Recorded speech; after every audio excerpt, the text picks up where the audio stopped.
The treatment for MS has evolved in a very fascinating way, particularly in the pediatric age group. Years ago, there were no treatments for MS. That was before 1993. And there was a tendency for pediatricians and pediatric neurologists to call anything that was inflammatory and demyelinating in childhood a condition called ADEM.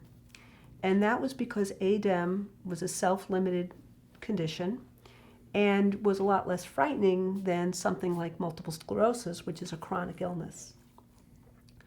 But when therapies became available for MS, which was in the 90s, it soon became apparent that these therapies worked best if you started them early. So early treatment means accurate diagnosis as soon as possible. The initial wave of therapies were all injections. So we had interferons. We had interferons that were given subcutaneously, intramuscularly. Some were given every other day, others were given 3 times a week, and one of them was given once a week. The other medication that was given daily initially and then 3 times a week later was glatiramer acetate. And these are all different medications that modify the immune system in a way that's favorable for the person who has MS. That was really all there was. Later, there was some work with a chemotherapy agent called mitoxantrone. However, that was pretty toxic, and people have really shied away from using that because of cardiotoxicity and other challenges. In the mid-2000s, the first infusion therapy became available in the United States, at least, for MS, and that was natalizumab. And both in Europe and in the United States, some clinicians would use natalizumab, but more often clinicians would use the injectable therapies. And the reason for that is that although natalizumab or Tysabri is an extremely effective medication, it has one really serious risk factor, which is some people are vulnerable to getting a brain infection known as PML. And since nobody wanted a child to have that, there was a tendency to shy away from natalizumab. What was a major breakthrough in therapy was just in 2018, the publication of the efficacy of the drug fingolimod, an oral medication, in pediatric MS. And that was the first FDA-approved medication for pediatric MS.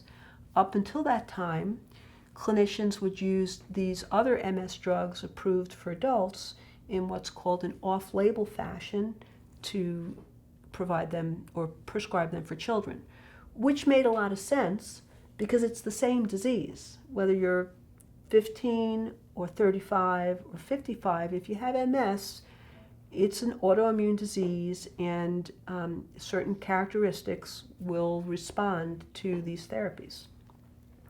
What we found, though, with the clinical trial that was published in New England Journal of Medicine was that children, and the study only looked at those 10 to 17 years of age, so there wasn't any real work on the very littlest kids. They respond really well to this medication.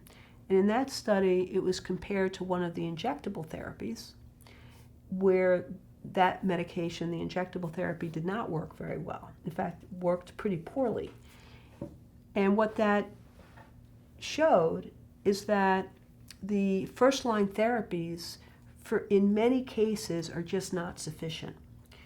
In my own experience, before we had the oral therapy and before we had the infusion therapies, what would happen is you'd start one of the injectable therapies and it would work for a little while, but then the child would have another relapse or MS attack with new neurological problems. So then you would go to one of the other injectable therapies, hoping that that one would be a little bit better for this child.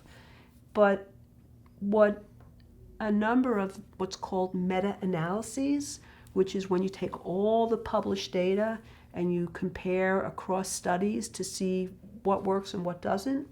Now, this hasn't been done for pediatric MS, but it has been done for adults. There's a lot more similarities between the injectables than there are differences. So, for example, the medication glutarimer acetate doesn't show that much of a difference when compared head-to-head with one of the interferons. So if you're failing one, there's a good chance you're going to fail the other too. And so we would be in this very frustrating situation. Now we have much more effective therapies. Fingolimod is a pill, it's very effective.